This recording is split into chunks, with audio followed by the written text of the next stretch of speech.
Assalamualaikum warahmatullahi wabarakatuh. Selamat pagi anak-anak untuk kelas 11 baik IPA maupun IPS. Kali ini saya ingin memaparkan bahwa untuk semester pertama itu KD-nya itu ada 4 poin. Tapi sebelum anak-anak saya jelaskan tentang ini, terlebih dahulu saya mengharapkan bahwa saat ini secara mendunia wabah virus Indonesia itu baru ada wabah penyakit yang namanya COVID-19. Bila anak-anak itu sayang diri sendiri, sayang keluarga, sayang teman-teman, maka anak-anak bila keluar dari rumah itu memakai masker, jangan pegang-pegang muka kalau tangan belum dicuci dengan sabun atau antiseptik yang lain, dan jaga jarak di antara teman-teman dan jangan bergerombol atau berkerumun, karena itu kita nggak tahu siapa yang terkena penyakit, siapa yang tidak. Maka bila minimal tadi saya katakan anak saya diri sendiri, keluarga, teman, himbauan saya jalankan hal tersebut. Baiklah, untuk kali ini materi bahasa Indonesia kelas 11 semester 1 untuk kompetensi dasarnya yaitu ada 4, yaitu 1 masalah teks prosedur, yang kedua teks eksplanasi, yang ketiga ceramah atau khotbah, yang keempat masalah cerpen. Maaf, untuk yang kedua itu bukan eksplanasi ya, itu salah ketik, eksplanasi. Saya ulang kembali lagi, untuk KD semester 1 kelas 11 baik IPA maupun IPS itu adalah teks prosedur, teks eksplanasi, ketiga ceramah atau khotbah, yang keempat adalah cerpen, serta yang terakhir, yang kelima, yaitu tentang buku fiksi dan buku non fiksi. Yang terakhir itu buku fiksi dan buku non fiksi. Baiklah, untuk KD 1 yaitu tentang teks prosedur. Untuk materi teks prosedur ini ada beberapa indikator yang harus anak-anak ketahui atau harus anak-anak memiliki kemampuan tersebut, yaitu indikator pertama tentang teks prosedur ini, anak-anak harus mampu mendefinisikan tentang pengertian teks prosedur. Saya ulang kembali bahwa untuk yang pertama indikatornya yaitu anak-anak akan mengerti akan pengertian atau definisi teks prosedur. Untuk indikator kedua, diharapkan para anak, baik IPA maupun IPS itu mampu mengetahui apakah tujuan dibuatnya teks prosedur tersebut. Yang kedua, anak-anak diharapkan mampu mengetahui tujuan dibuatnya tentang teks prosedur. Sedangkan untuk indikator yang ketiga, diharapkan anak-anak mampu mengetahui serta menyebutkan apakah ciri-ciri tentang teks prosedur. Sekali lagi, anak-anak mampu menyebutkan atau mengetahui tentang ciri-ciri teks prosedur. Kaidah-kaidah atau aturan-aturan tentang, saya ulang kembali yang ketujuh, indikatornya tentang teks tadi adalah anak-anak mampu mengetahui sekaligus meneruskan atau mempraktekkan tentang kalimat atau macam-macam kalimat di dalam teks prosedur. Itulah untuk teks prosedur yang mana anak-anak minimal itu harus mengetahui akan atau menjelaskan akan hal 7 indikator tersebut. Sedangkan untuk yang pertama, yaitu mengenai pengertian tentang teks prosedur. Teks di sini punya pengertian tulisan atau naskah. Prosedur di sini punya pengertian bisa langkah-langkah, bisa urutan-urutan yang harus ditempuh atau jalan yang harus dilewati. Jadi secara gramatikal pengertiannya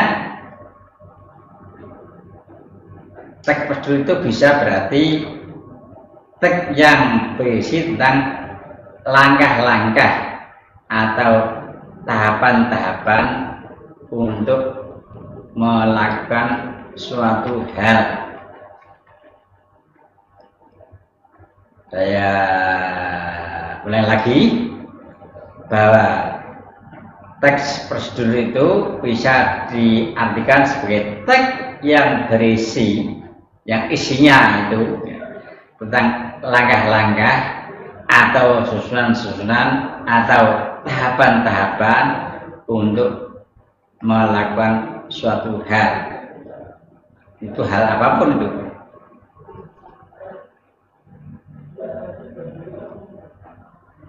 Jadi dalam ini, jika anak-anak ingin menulis tentang teks prosedur ini, maka harus langkah-langkahnya atau tahapan-tahapannya itu secara runtut agar para pembaca atau mungkin para pemirsa atau mungkin teman-teman bila membacanya itu bisa langsung paham atau langsung mengerti, tidak menimbulkan tanda tanya. Itu adalah tentang pengertian teks prosedur secara gramatikalnya. Jadi intinya anak-anak harus mengerti apa itu langkah-langkah atau tahapan-tahapan atau urutan yang harus dilalui jika ingin menulis, itu adalah perbaikan teks dari prosedur tadi. Yang berikutnya, indikator yang kedua yaitu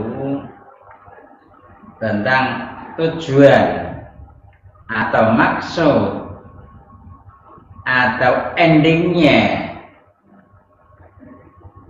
anak-anak bila menulis tentang teks prosedur.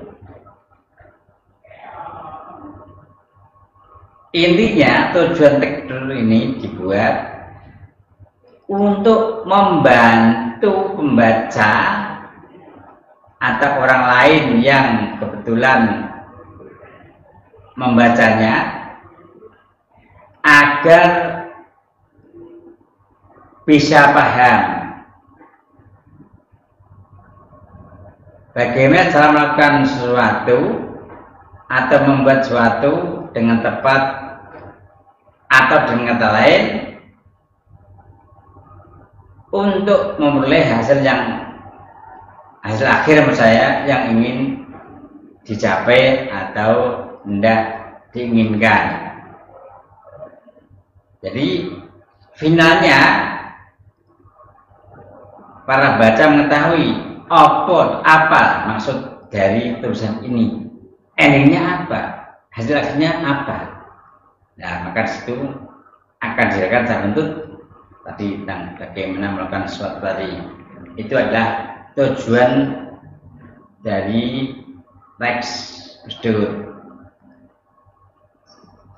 Jadi saya ulangi kembali bahwa tujuan dituliskannya tentang teks prosedur itu untuk membantu pembaca atau pendengar memahami bagaimana cara melakukan atau membuat sesuatu dengan tepat atau dengan kata lain untuk memperoleh hasil akhir yang diinginkan.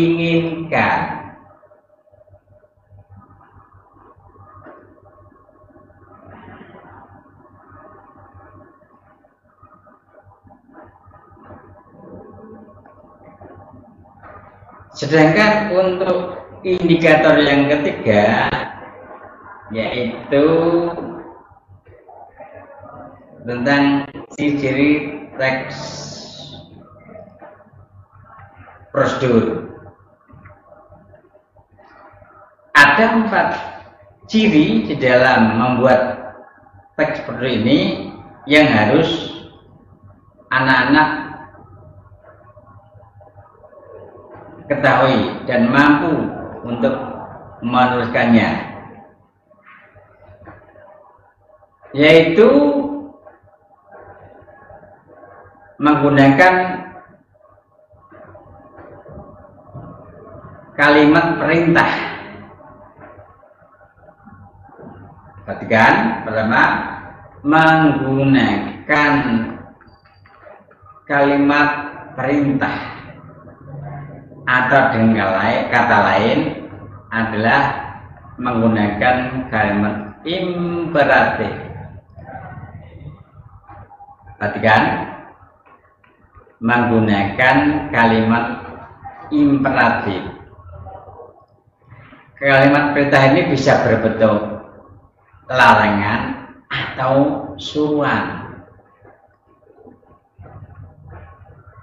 Kalimat ini bisa berupa kalimat larangan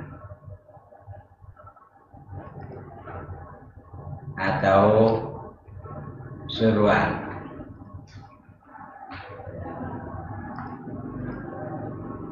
Untuk yang ciri kedua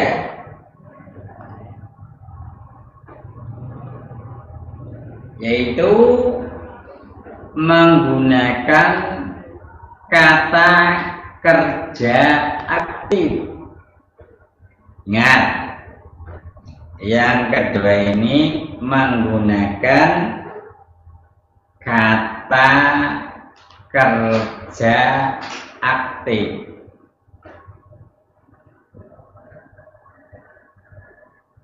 Perlu Anda ketahui atau Anda ketahui bahwa selain menggunakan kata kerja aktif ini kebalikannya ada kata kerja pasif.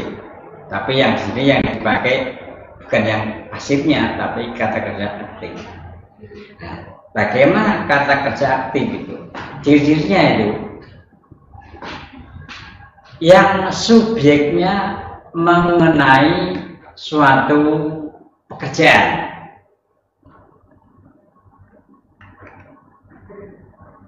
Yang subjeknya mengenai suatu pekerjaan.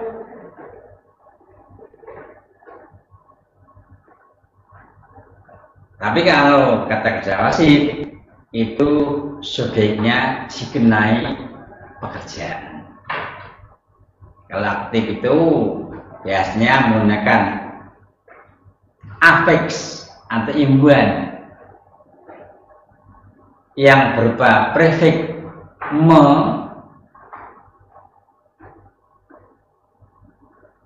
sedangkan untuk kata kerja pasif, tapi ini tidak dipakai dalam ciri tekdur, ini hanya penjelasan tambahan saja,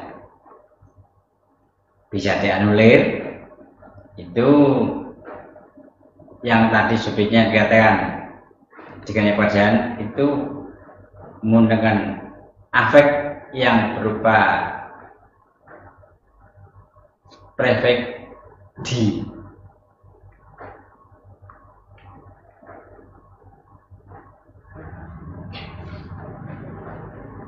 Sedangkan untuk ciri-ciri teks perdur yang ketiga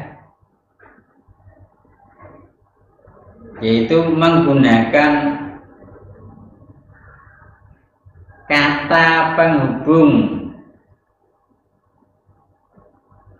atau istilah lainnya atau bahasa populernya itu adalah menggunakan konjungsi.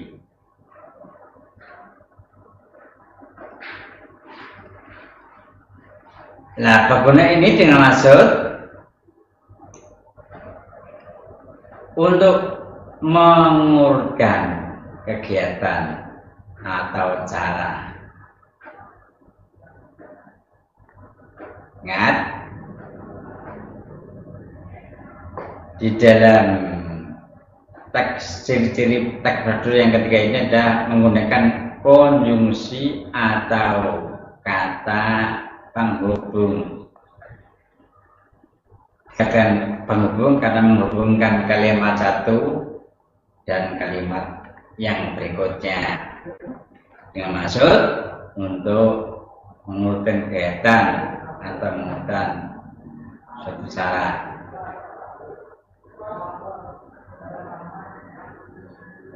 Sedangkan ciri yang keempat atau bisa dikatakan yang terakhir yaitu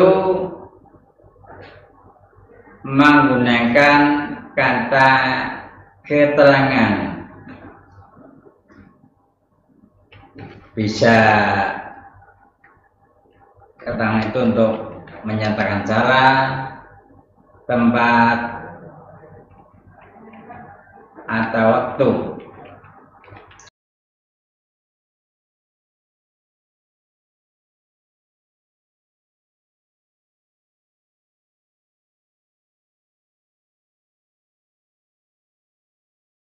Langkah-langkah sekaligus untuk ada 4 poin intinya.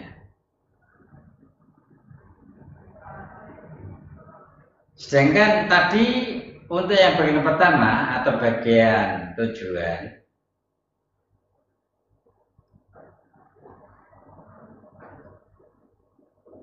ini biasanya dibuat sebagai tema atau topik. Dan biasanya pula berupa judul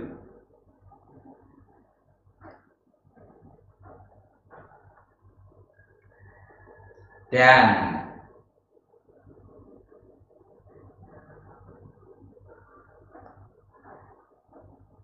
hasil akhir yang ingin dicapai di dalam teks prosedur tersebut.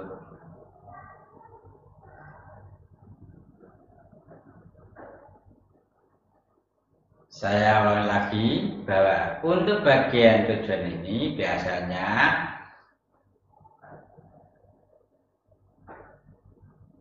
tentang topiknya atau temanya dia yang dikasihkan bagian awal, bahkan judulnya yang isinya tentang tujuan dari pembuat teks tersebut.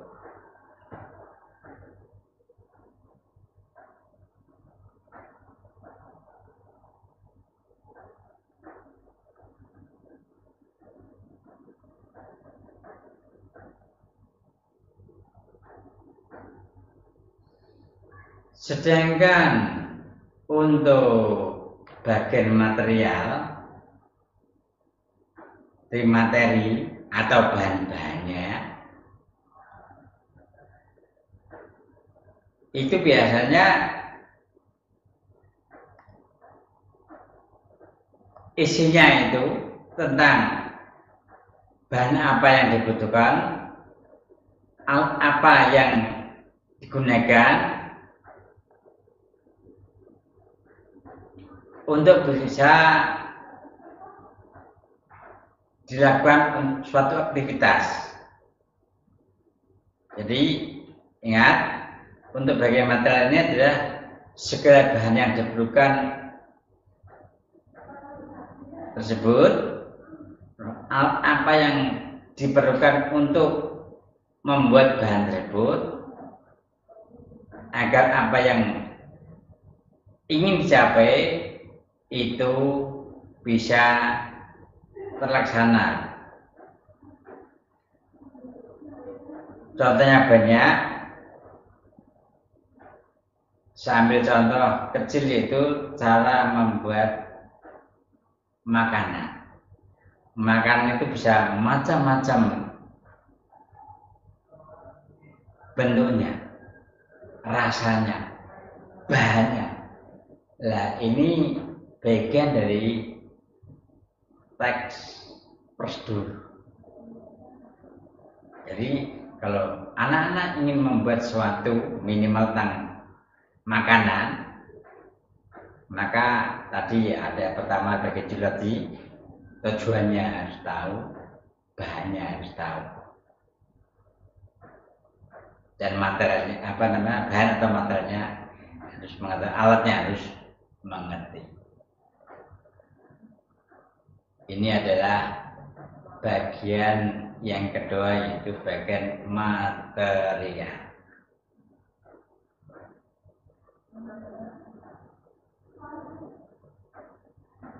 Setelah tadi tujuannya dituliskan, bahannya sudah disiapkan, alat-alat yang diperlukan sudah dipersiapkan pula, maka langkah yang ketiga yaitu bagian-bagian langkah atau urutan cara membuat sesuatu tersebut. Mengapa ini ada? Dengan maksud agar tujuan yang hendak dicapai itu bisa terlaksana dengan baik.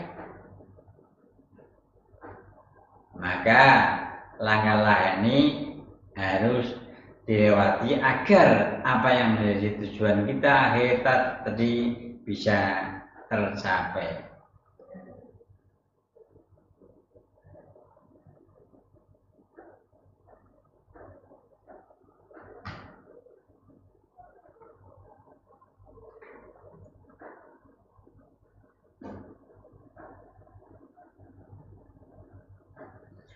Untuk bagian yang terakhir ini biasanya ya, isinya itu tentang penekanan kelebihan-kelebihan dalam melakukan suatu hal tersebut, yaitu bagian penutup.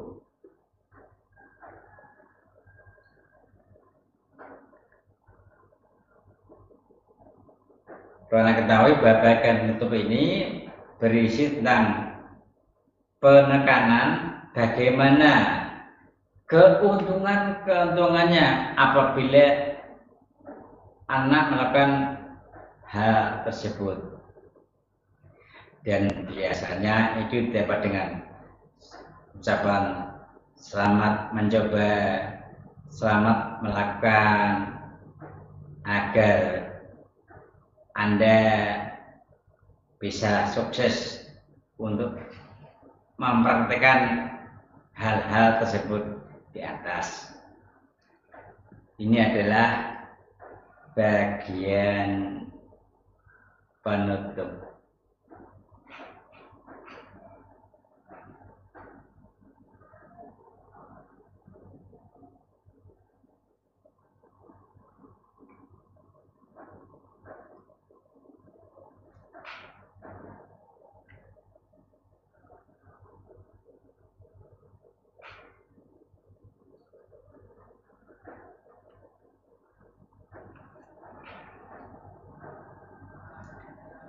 Sedangkan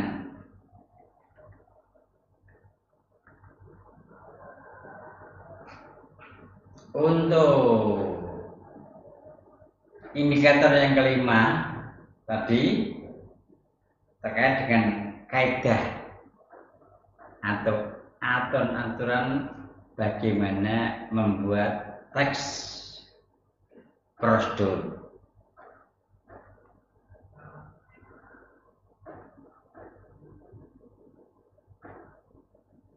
Saya ulang kembali. Untuk indikator yang kelima yaitu tentang kaidah atau aturan bagaimana kita membuat teks prosedur.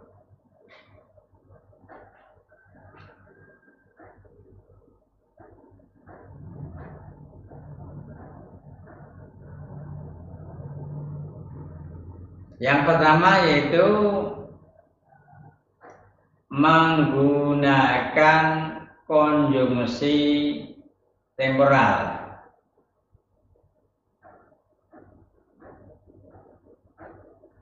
Saya ulang kembali bahwa untuk yang pertama itu menggunakan konjungsi temporal atau kata penghubung yang berkaitan dengan waktu.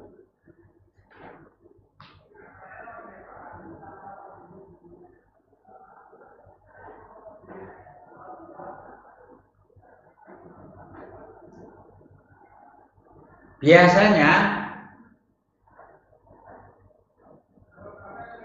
konjungsi temporal ini atau yang berhubungan dengan kata waktu ini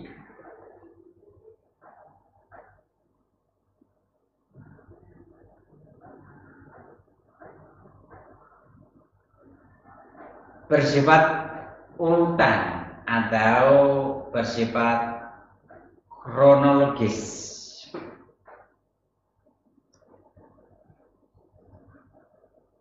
Jadi kunci temporal atau yang berkaitan dengan waktu ini biasanya secara kronologis.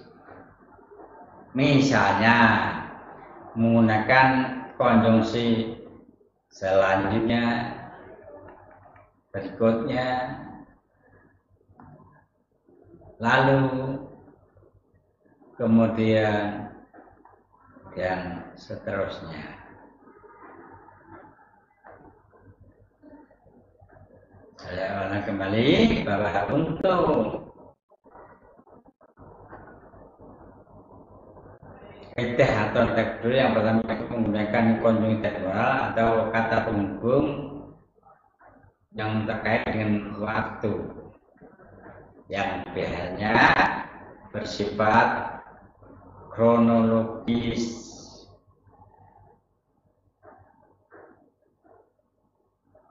Misalnya selanjutnya, berikutnya, lalu, kemudian, dan seterusnya.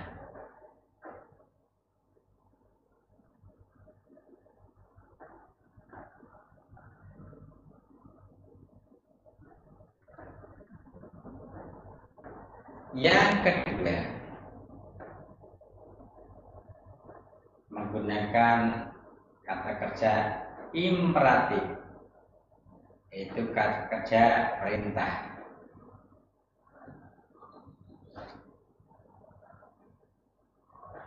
Kata kerja perintah ini bisa berupa suruhan atau larangan yang harus taati di dalam pelaksanaan penulisan teks prosedur tersebut. Salah kami yang kedua yaitu menyangkut kata kerja imperatif atau kata kerja perintah. Nah, kata kerja perintah ini bisa berupa suruhan atau larangan yang harus ditaati oleh pembuat teks prosedur.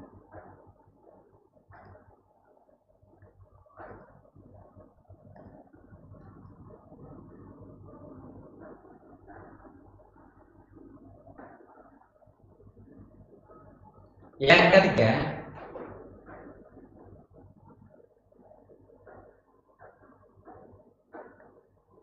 menggunakan verbal atau verba material. Artinya tindakan fisik seseorang atau tingkah laku seseorang atau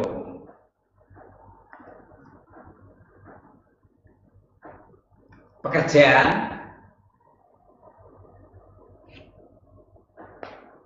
yang mengenai pada diri, contohnya potong ikan, haluskan bumbu, dan sebagainya.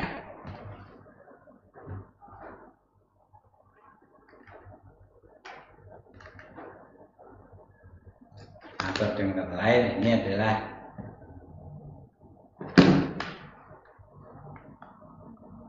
kata kerja zero atau kata kerja yang tidak melakukan imbuhan, tapi itu tidak perlu.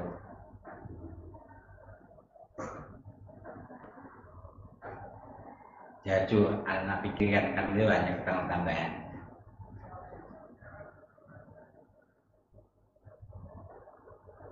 Jadi dengan kata lain bahwa verba material ini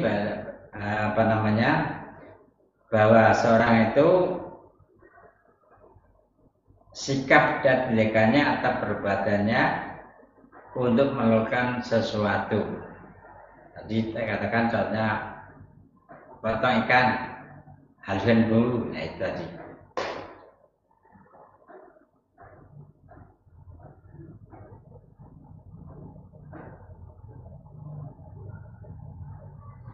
Yang berikutnya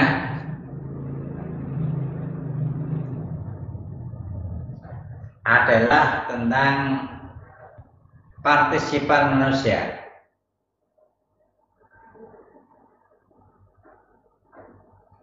Bahwa dalam teks prosedur ini maksudnya itu melibatkan manusia untuk melakukan sesuatu.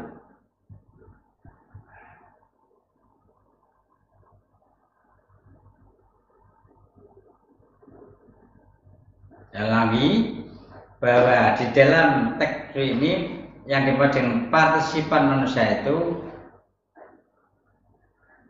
teks ini bahwa manusia itu terlibat dalam satu tersebut. Nah, biasanya yang jadi berikutnya itu terdapat bilangan sebagai penanda urutan pertama, kedua, ketiga, dan sebagainya.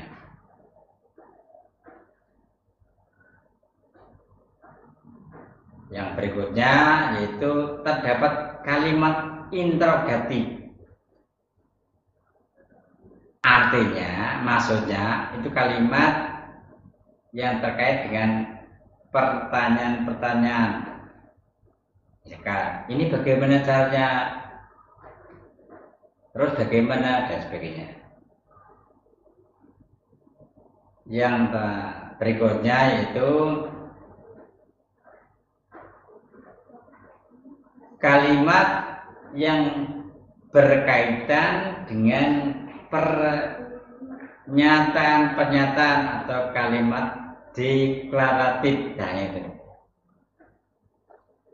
kalimat deklaratif atau kalimat yang terkait dengan pernyataan.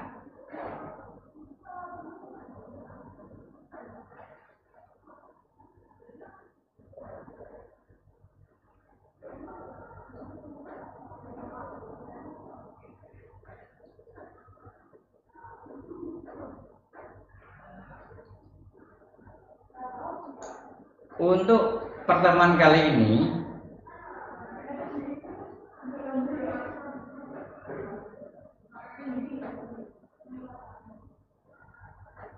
tentang teks prosedur itu saya baru bisa menjelaskan sampai yang ke-6 atau indikator 6. Mengapa demikian?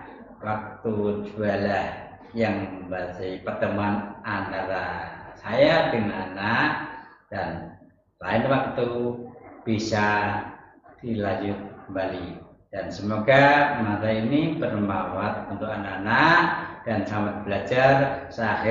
Wassalamualaikum warahmatullahi wabarakatuh.